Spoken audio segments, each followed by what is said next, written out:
You may be wondering why we celebrate women's history. Well, one reason is because most of the time, history is really his story. Over the years, much of history has been written by men, about men, and for men. In fact, about half the people in the world are women. But at the moment, less than 1% of written history is about women. That's a big difference. But it makes sense because in many subjects, we learn more about the accomplishments of men than women. In American history, the Founding Fathers. These men built and created America. The Founding Fathers are important.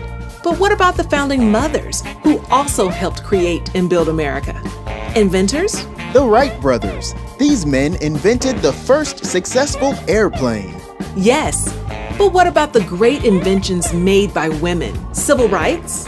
Martin Luther King and Malcolm X. These men led the civil rights movement. But hundreds of women also led the way. This picture of America is his story, but his story is not the whole story.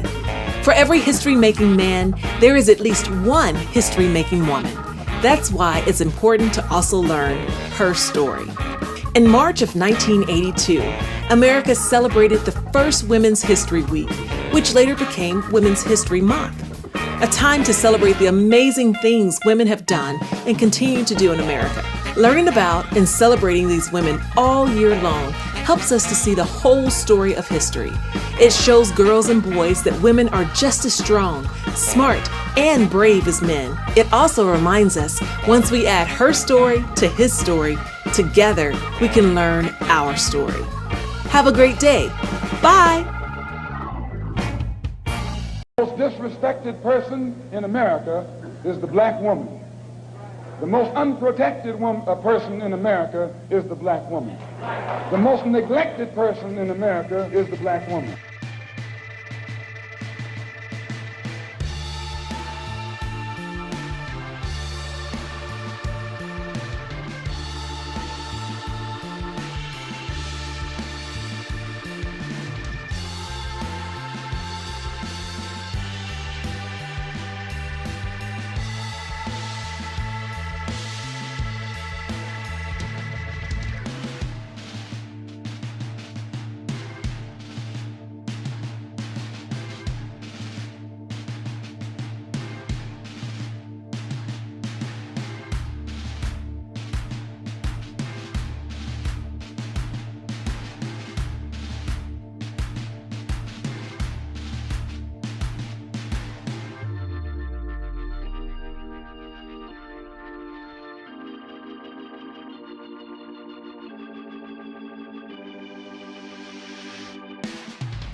Black girls rock!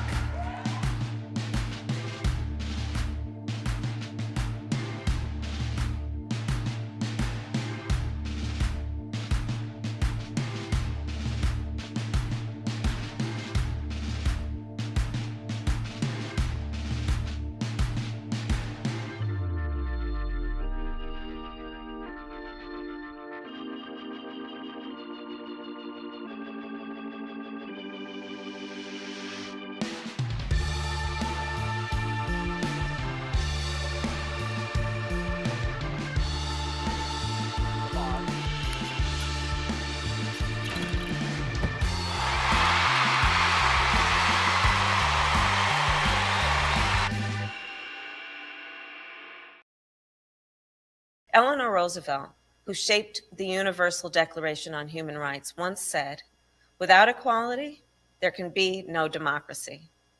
In other words, the status of women, is the status of democracy. For our part, the United States will work to improve both. We are committed to upholding the democratic values embedded in the Declaration, and we firmly believe that when we work together globally, we can achieve the vision within it. We look forward to partnering with all of you in the days and years ahead. My name is Christine Mann Darden. I'm a native of North Carolina, and I went to work at NASA in 1967. I didn't have a lot of mathematics in high school. The highest classes I had were algebra and plane geometry. Math leads to so many things. I found out I was liking the relationship between the mathematical equations and the real world, and what a solution to the equation meant in the real world. I was actually a little surprised when I went to college and everybody else who was coming in to major in math had calculus and trigonometry and analytical geometry. I had the attitude, well, I will just have to start where I am and learn that and keep going, because I really wanted to be a mathematician. I was a junior in college when the sit-ins started in Greensboro, North Carolina, and so I did participate with some of the students at Hampton Institute University now in marching to the 5 and dime stores in the city of Hampton, where we would walk in and sit at the lunch counter until the young lady would come and say, well, we can't serve you, and then we would get up and leave, and then others would come in and sit down. People who really liked math and everything would get an attitude from their teacher about girls don't do math. And I think that's unfortunate, and I think we need to make sure that their teachers enjoy the subjects that they're teaching. I taught for 2 years in high school and 1 year in college. Teachers have a tremendous influence on students. If a teacher loves a subject and you see the energy and the passion that the teacher has for a subject, very often that same passion is conveyed to the students in the classroom. I was at a briefing at NASA one day when a senator came in, and there was a speaker talking about testing in wind tunnels, and he was talking about Reynolds number, and that is a type of wind tunnel where the data coming out of that wind tunnel is a better correlation with the data that you get with an airplane flying through the air. The senator stood up and he said, listen, I don't understand a word you are talking about, and if you are not able to break it down to where I can understand it, I'm going to leave.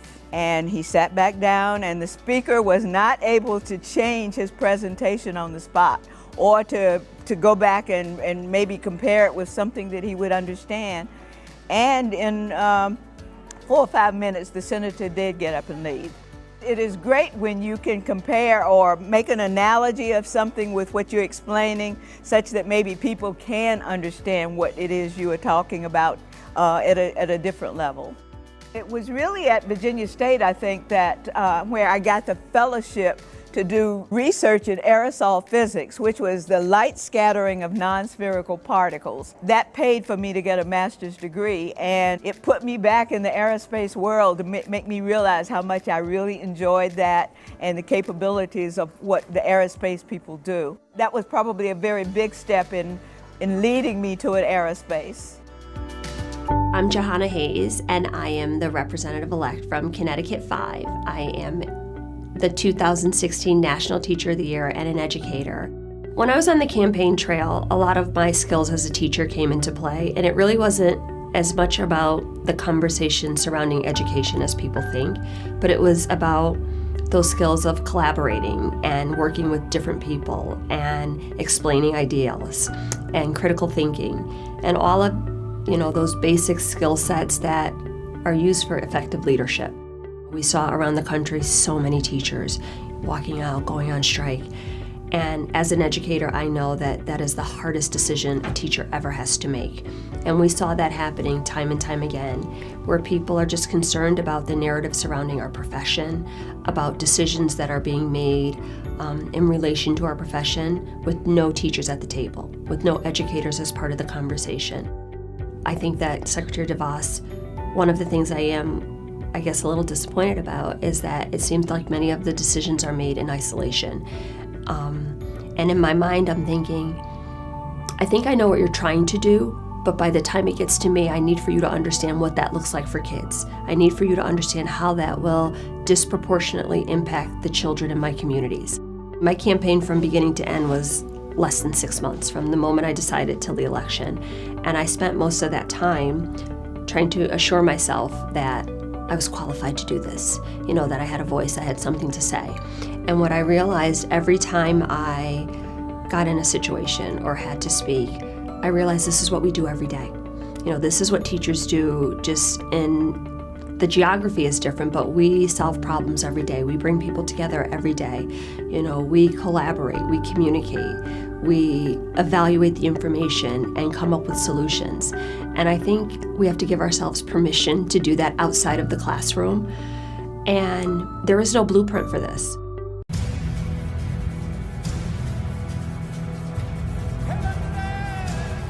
For those of you who may not know much about my background, I grew up in a working class neighborhood on the south side of Chicago.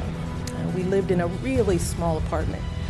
I often woke up at 4 in the morning when the house was finally quiet, just so that I could concentrate and finish my schoolwork. My parents told me every day I could do anything. I could grow up to be a doctor, a lawyer, a scientist, whatever, but only if I worked as hard as I could to succeed in school. I did everything in my power to be a good student. I dreamed of one day going to one of the best universities in America. But despite my efforts, there were still people in my life who told me that I was setting my sights too high, that a girl like me couldn't get into an elite university. And after a while, I started to wonder, well, maybe I was dreaming too big. And the fact that I was a girl and that I was black, well, that certainly didn't help things either. You know what it's like when a family struggles to make ends meet. And the world needs more girls like you growing up to lead our parliaments and our boardrooms and our courtrooms and our universities. We need you. And that starts with making sure that every girl on this planet has the kinds of opportunities you all have to get the education and to succeed. As you've heard, right now there are more than 62 million girls around the world who are not in school. Girls whose families don't think they're worthy of an education or they can't afford it. Girls like Malala Yousafzai, who are assaulted, kidnapped, or killed just for trying to learn. One of these girls could have the potential to cure cancer or start a business that transforms an industry or become the next president or prime minister who inspires her country. I see women who are going to win elections and science competitions and arts awards. I see leaders who will inspire folks not just here in Tower Hamlets, but all across the country and all around the world. That's what I see. Because I know what's inside of girls like you and like me. I know how hard we'll fight for our families, how deeply we care about our communities, how much of a difference we can make for those around us. And I've seen it again and again and again, that what our parents told us really is true. That if we get our education, we can do anything. We can lift up ourselves to heights we could never imagine. We can pay forward all of the love and support that our families have poured into us. And we can truly be, as Dr. Ogden says, builders of a new day. That is your work. That's my hope for you.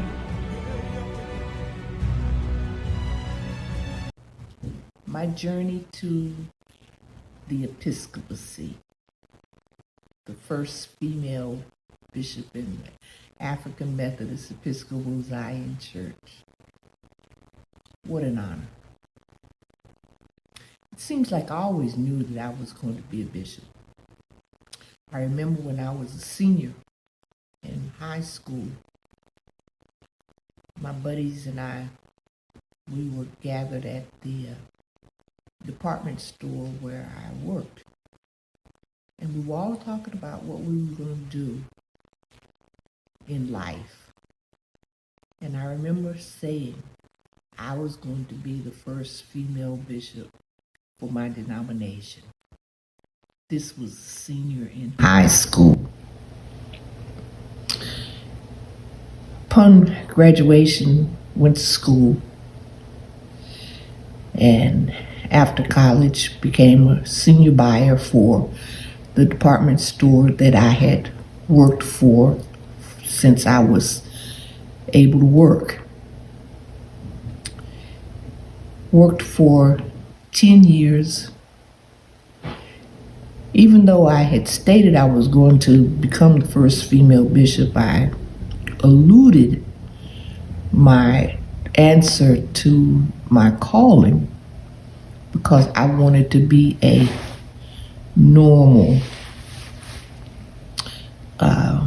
female. I wanted to be a normal teenager, a normal young adult. And I felt like if I answered my call, I'd end up being an old maid. And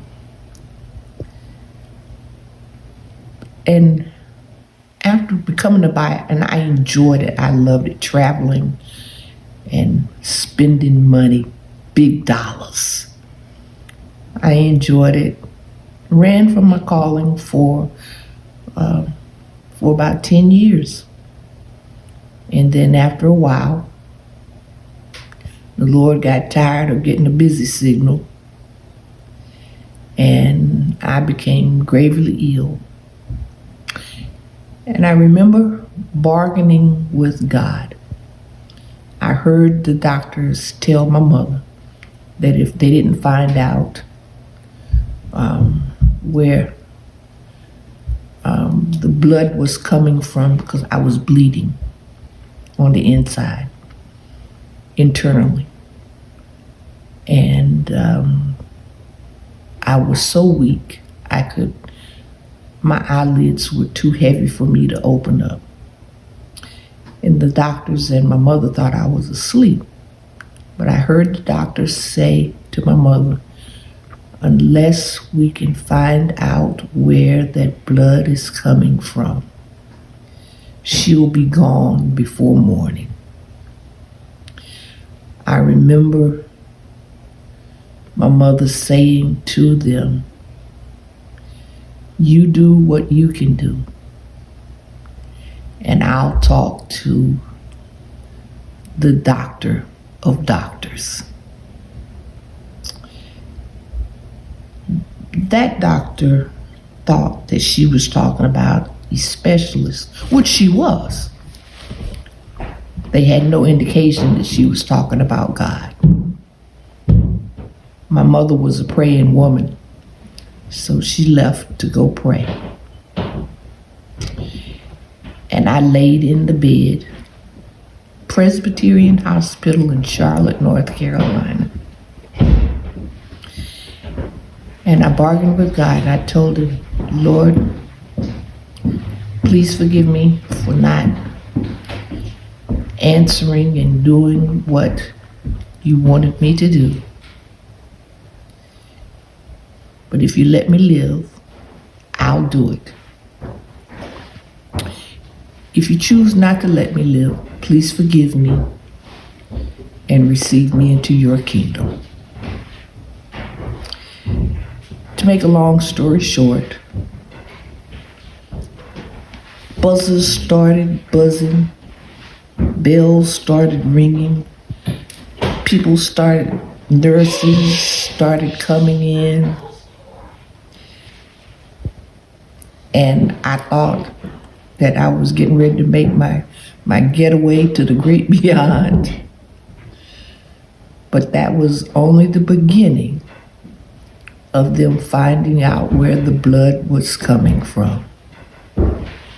That was the beginning of my journey. The Lord healed me.